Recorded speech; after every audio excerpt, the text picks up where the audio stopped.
Hello, and welcome to Spirit Among Us, Philippians chapter 4, verse 19. And my God will supply every need of yours according to his riches and glory in Jesus Christ. This world is not perfect.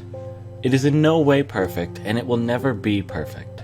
As a result, we face times of need in life.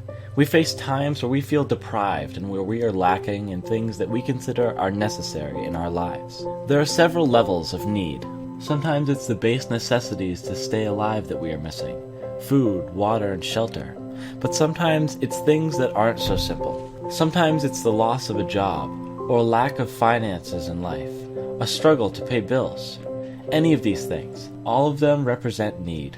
When in times of need, we need to trust God the most. We need to be sure of his plan and his will in our lives. If we find ourselves lacking, if we find ourselves deprived, then there can be no hope unless we have trust. There can be no relief from the pain if we don't trust God.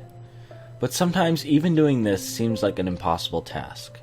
We wonder how we can truly trust God in our situation. It just can't be done. It's too hopeless for God to work in it.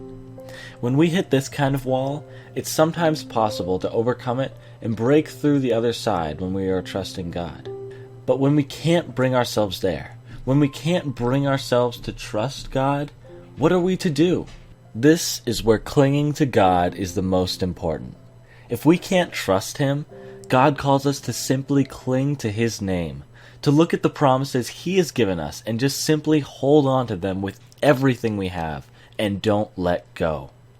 God wants us to hold on and not dare let go, because the moment we do, we are no longer connected to his joy and hope and peace. We are suddenly drifting about without a solid rock to stand on. We suddenly feel like a boat being tossed in a violent storm without anyone to steer it to safety. So whatever needs you have today, trust God to provide for you. And if you can't bring yourself to trust him, just cling to his promises. Thank you for watching, and God bless.